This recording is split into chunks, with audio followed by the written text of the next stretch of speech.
Assalamualaikum warahmatullahi wabarakatuh. Saya Sandra Ardiansyah dari Prodi D3 Radiologi Universitas Asia Yogyakarta ingin menyampaikan khutbah Jumat dengan tema menjaga kesehatan di tengah pandemi 19. Alhamdulillahillazi anjala ala abdi ayati bayan nati liyukhrijan nasa biha mima zulumati illan nur. Asyhadu alla ilaha illallah wa asyhadu anna Muhammad abduhu wa rasuluh. Allahumma sholli ala Muhammadin wa ala alihi wa sahbihi wassalam. Ayyumasyu ittaqullah haqqa tuqatihi wa la tamatuna illa wa antum muslimin, amma ba'd. Hadirin yang dimuliakan Allah, marilah kita senantiasa berupaya mendekatkan diri kepada Allah dengan amalan-amalan takwa, terutama pada saat ujian wabah penyakit berlangsung di tengah-tengah kita. Di samping upaya medis seperti banyak berada di rumah, memakai masker, dan tidak berada di kerumunan orang-orang, hingga menjaga kesehatan, untuk menjaga diri sekaligus jiwa manusia lainnya agar terjaga dari virus penyakit. Begitulah ajaran agama Islam, kebaikan dan keselamatan bagi umat manusia. Islam merupakan agama yang mudah, agama bersih, perlindungan, dan persaudaraan. Sekaligus Islam adalah agama yang mendepankan langkah preventif pencegahan keburukan. Maka kalau kita memakai masker kelihatan sederhana memang. Namun kalau diniatkan untuk ibadah, menjaga diri dan orang lain dari virus yang membahayakan jiwa, akan mendapatkan pahala kebaikan atasnya. Sebaiknya menyepelekan di tengah wabah bisa menjadi keburukan bagi dirinya dan diri orang lain, dan itu sudah cukup menjadi dosa baginya. Oleh karena itu, syariat Islam sangat bermanfaat bagi manusia dan alam sekitarnya, karena memerintahkan pada setiap kebaikan, serta sebaliknya melarang dari setiap kerumunan. Setiap perintah agama Islam pasti mengandung manfaat dan kebaikan, dan sebaliknya setiap larangan agama Islam pasti mengandung kerugian dan kejelekan.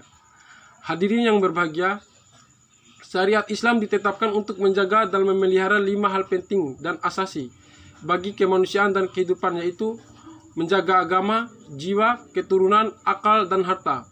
Semua itu merupakan 5 perkara mendesak pada kehidupan manusia, sehingga setiap orang yang melanggar salah satu masalah ini akan mendapatkan akibat dari pelanggaran tersebut. Dalam kaitannya menjaga jiwa, maka Islam dengan tegas mengharamkan pembunuhan, yaitu menumpahkan darah kaum muslimin, termasuk melarang membunuh orang kafir yang hidup berdampingan secara damai dengan kaum muslimin, serta orang kafir yang mengikat perjanjian damai dengan umat Islam dengan persyaratan tertentu. Bagi yang menumpahkan darah dengan sengaja, Allah Subhanahu wa Ta'ala mengancam dengan ancaman-ancaman yang sangat keras dalam firman-Nya.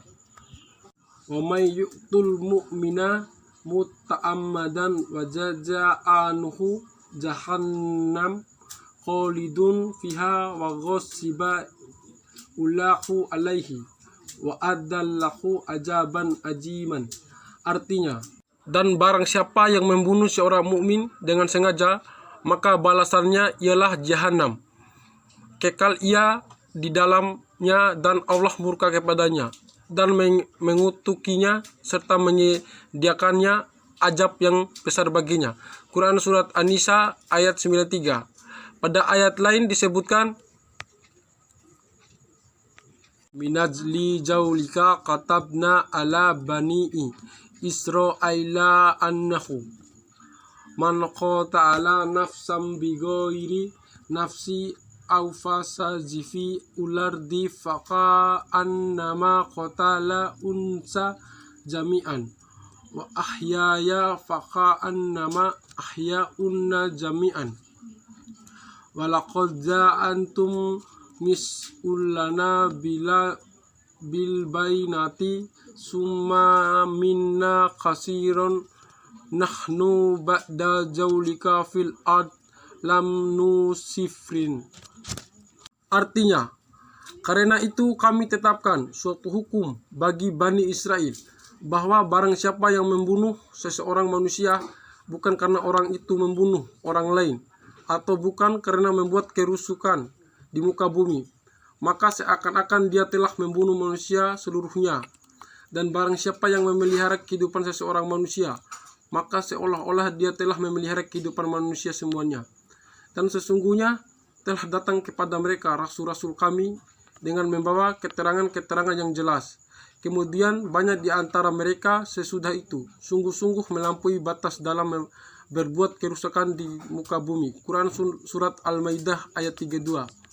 Kaum muslimin yang dirahmati Allah, sebagai bentuk penjagaan terhadap akal, Islam telah mengharamkan miras, khamer, dan narkoba dengan berbagai jenisnya, seperti ganja, heroin, kokain, opium, ekstasi, dan sebagainya.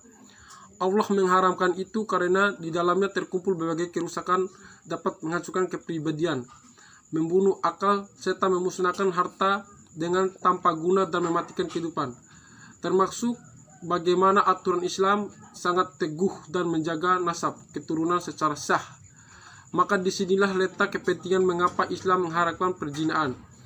Allah menegaskan di dalam ayat sucinya, la taqrabu zina innahu kana fahisatan wa sa'at sabila. Artinya, dan janganlah kamu mendekati zina, sesungguhnya zina itu adalah suatu perbuatan yang keji dan suatu jalan yang buruk. Quran surah Al-Isra ayat 32.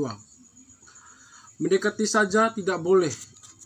Ini bentuk langkah preventif, apalagi melakukan nauzubillahi min dzalik. Sebab perzinaan, prostitusi, pergaulan bebas, termasuk perbuatan kaum homo atau lesbi, itu semua akan mendatangkan murka Allah. Selain itu juga memiliki dampak kerusakan yang sangat besar, seperti munculnya wabah penyakit ganas, ternodainya kehormatan dan harga diri seorang, tercampurnya nasab dan keturunan secara tidak jelas. Sebagai bentuk penjagaan agar manusia menjauhkan manusia dari perbuatan zina, maka disyariatkanlah pernikahan sebagai bentuk ibadah. Kita berlindung kepada Allah dari segala mara bahaya, wabah penyakit, dan bencana-bencana kehidupan. Semoga Allah menjaga kita semua dalam kebaikan dan takwa. Amin. Amin ya robbal alamin. Kullu hajal qawluli wastaghfirullah li walakum walisairul muslimin min kulli janbi fastaghfiruhu yaghfir lakum innallaha huwal ghafurur rahim.